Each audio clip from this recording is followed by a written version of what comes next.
Members of the Congress, I have the high privilege and personal honor of presenting to you our former colleague, the President of the United States.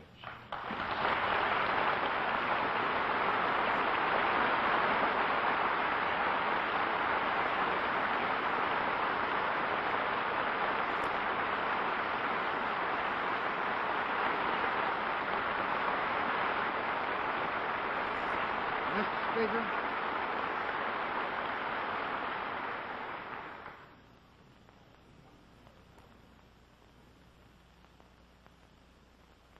Mr. Speaker, Mr. President, members of the House, members of the Senate, my fellow Americans,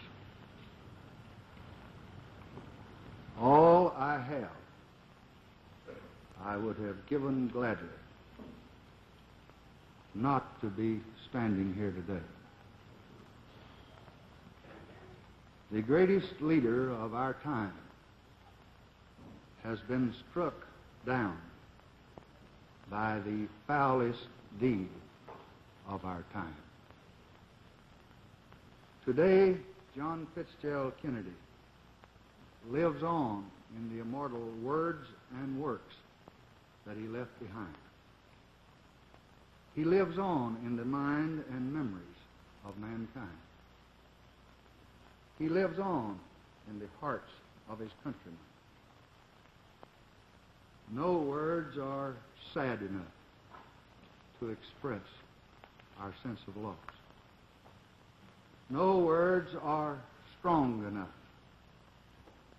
to express our determination to continue the forward thrust of America that he began.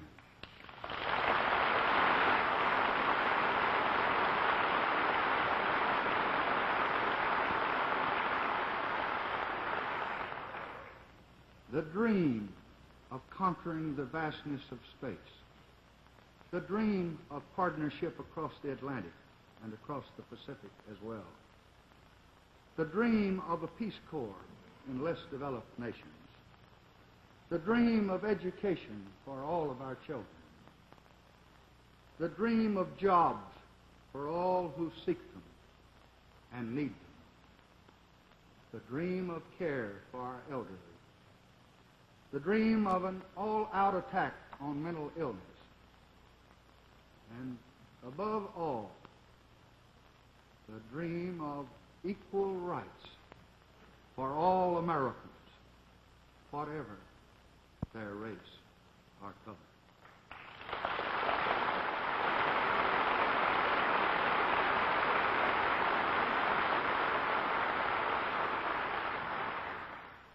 These and other American dreams have been vitalized by his drive and by his dedication.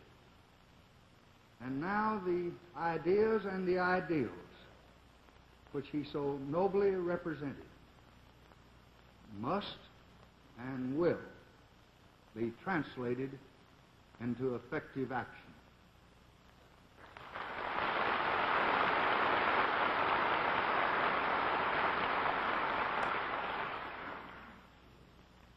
Under John Kennedy's leadership, this nation has demonstrated that it has the courage to seek peace, and it has the fortitude to risk war. We have proved that we are a good and reliable friend to those who seek peace and freedom. We have shown that we can also be a formidable foe to those who reject the path of peace and those who seek to impose upon us or our allies the yoke of tyranny. This nation will keep its commitments from South Vietnam to West Berlin.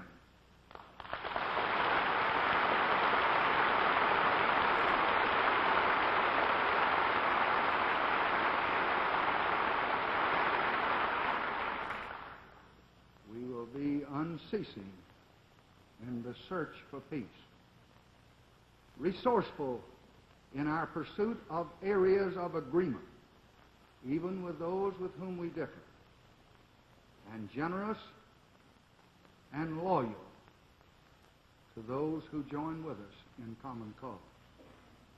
In this age when there can be no losers in peace and no victors in war, we must recognize the obligation to match national strength with national restraint.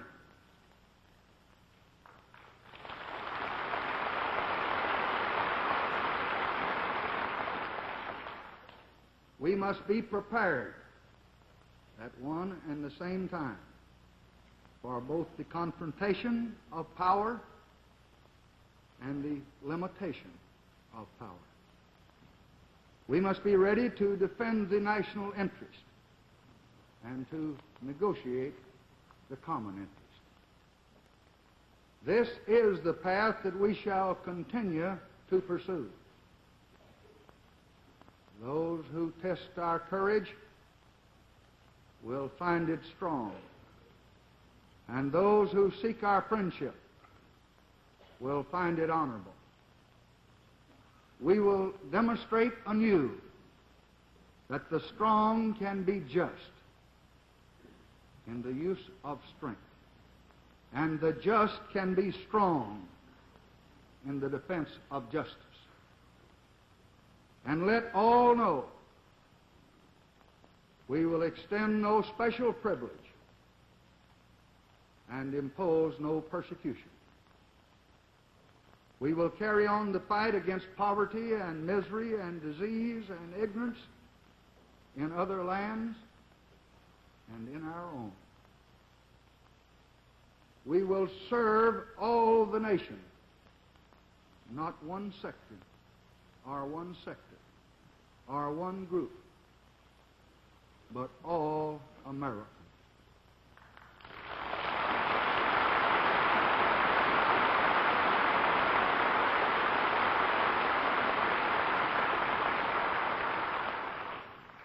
These are the United States, a united people with a united purpose. Our American unity does not depend upon unanimity. We have differences, but now, as in the past, we can derive from those differences strength, not weakness, wisdom, not despair. Both as a people and a government, we can unite upon a program which is wise and just, enlightened and constructive.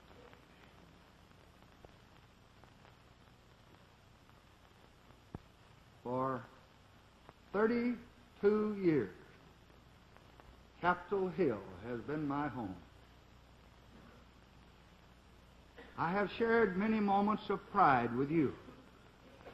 Pride in the ability of the Congress of the United States to act, to meet any crisis, to distill from our differences strong programs of national action.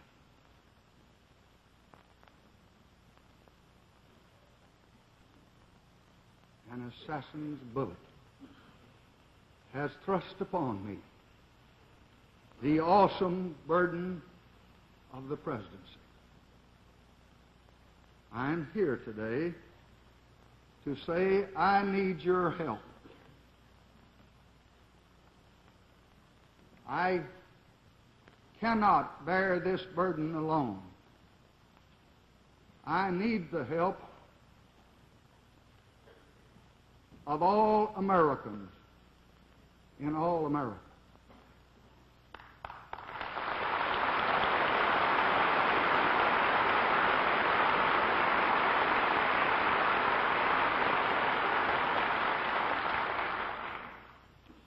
This nation has experienced a profound shock. And in this critical moment, it is our duty yours and mine, as the government of the United States, to do away with uncertainty and doubt and delay, and to show that we are capable of decisive action.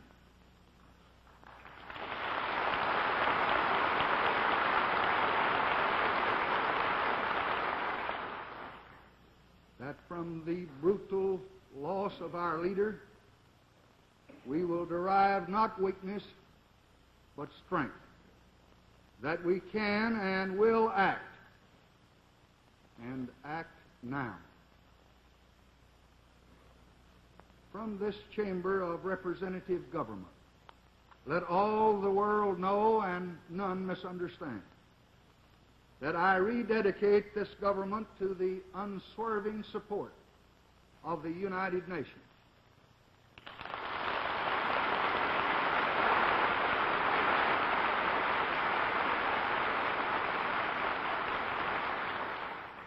To the honorable and determined execution of our commitments to our allies.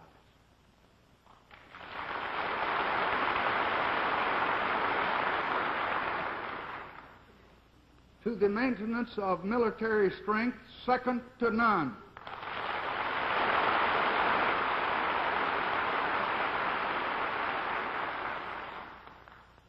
To the defense of the strength and the stability of the dollar.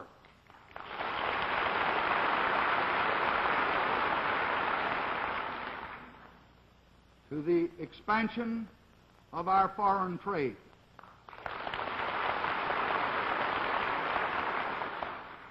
To the reinforcement of our programs of mutual assistance and cooperation in Asia and Africa.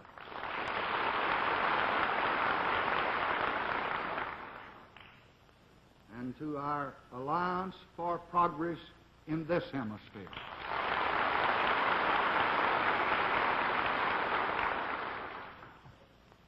On the 20th day of January in 1961, John F. Kennedy told his countrymen that our national work would not be finished in the first 1,000 days, nor in the life of this administration, nor even perhaps in our lifetime on this planet. But he said, let us begin. Today, in this moment of new resolve, I would say to all my fellow Americans, let us continue.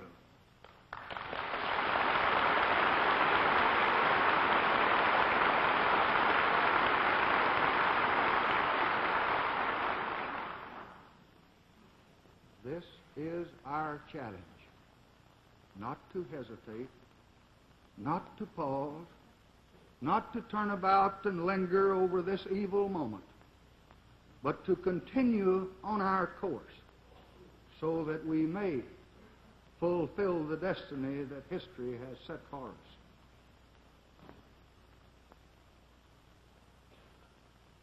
Our most immediate tasks are here on this hill.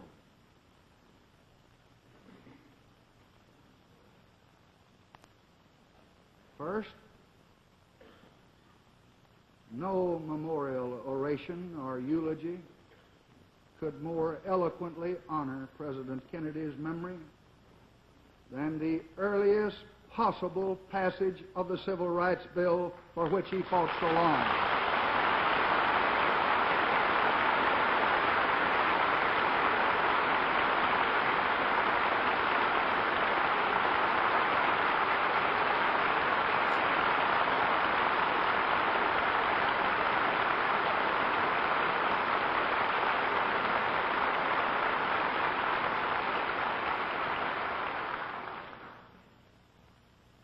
We have talked long enough in this country about equal rights. We have talked for 100 years or more. It is time now to write the next chapter and to write it in the books of law.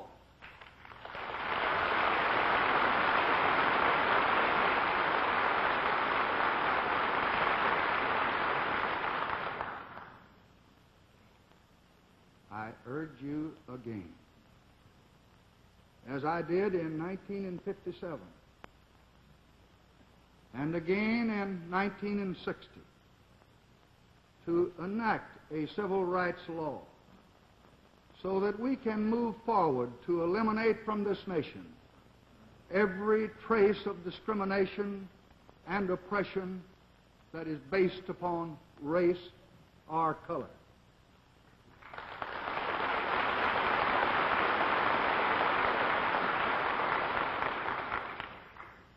There could be no greater source of strength to this nation, both at home and abroad. And second, no act of ours could more fittingly continue the work of President Kennedy than the early passage of the tax bill for which he fought all this long year.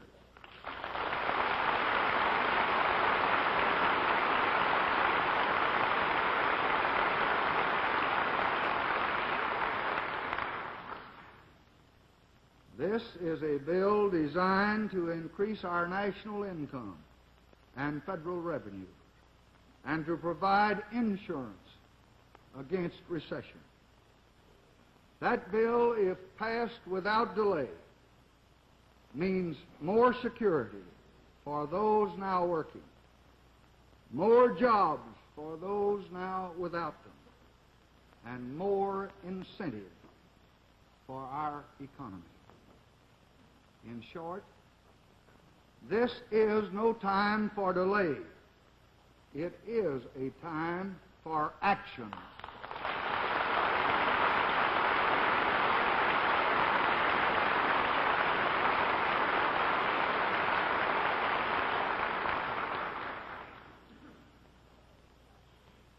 Strong, forward-looking action on the pending education bills to help bring the light of learning to every home and hamlet in America. Strong, forward-looking action on youth employment opportunities. Strong, forward-looking action on the pending foreign aid bill, making clear that we are not forfeiting our responsibilities to this hemisphere or to the world, nor erasing executive flexibility in the conduct of our foreign affairs.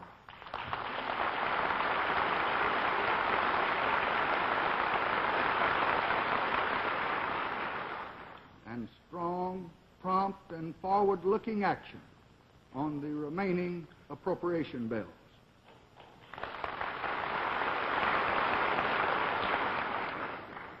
In this new spirit of action, the Congress can expect the full cooperation and support of the executive branch, and in particular, I pledge that the expenditures of your government will be administered with the utmost thrift and frugality.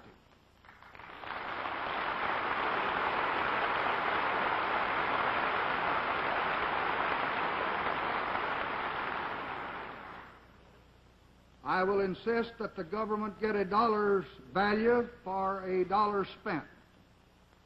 The government will set an example of prudence and economy.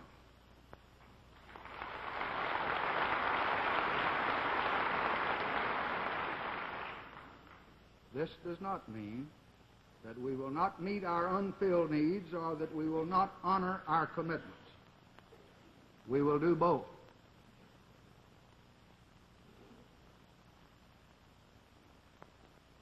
As one who has long served in both houses of the Congress, I firmly believe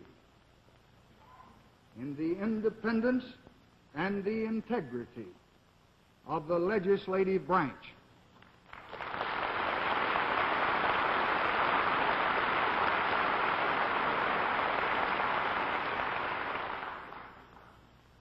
And I promise you that I shall always respect this.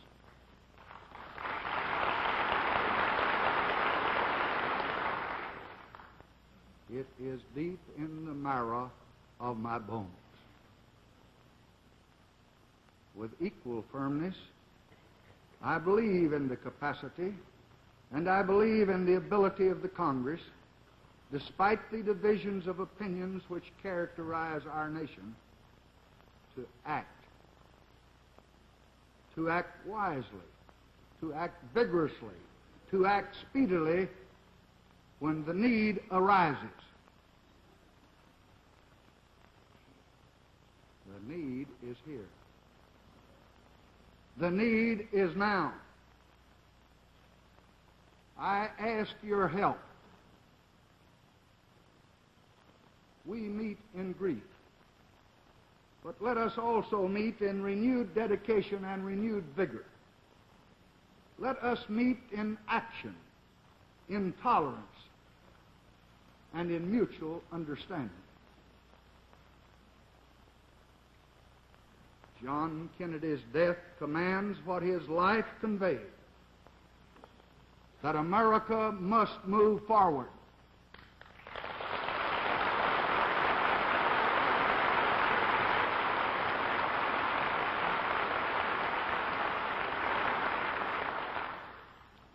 The time has come for Americans of all races and creeds and political beliefs to understand and to respect one another.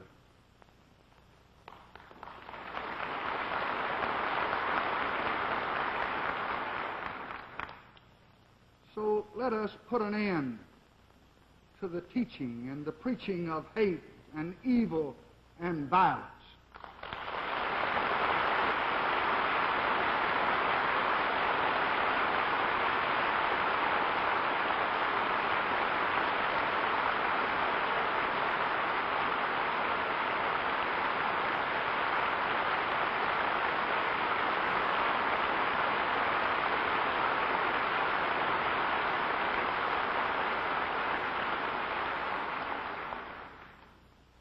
Let us turn away from the fanatics of the far left and the far right, from the apostles of bitterness and bigotry, from those defiant of law, and those who pour venom into our nation's bloodstream.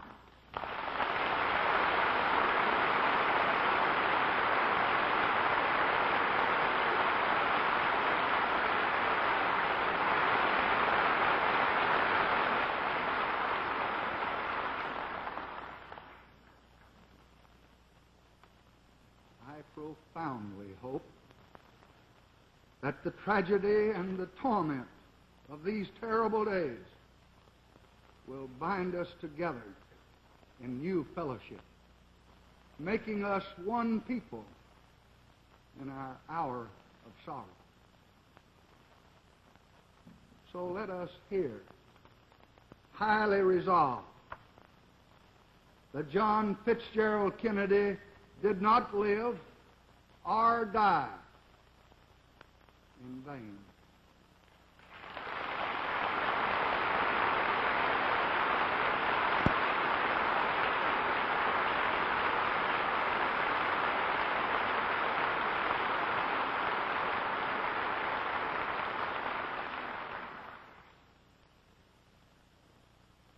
And on this Thanksgiving Eve,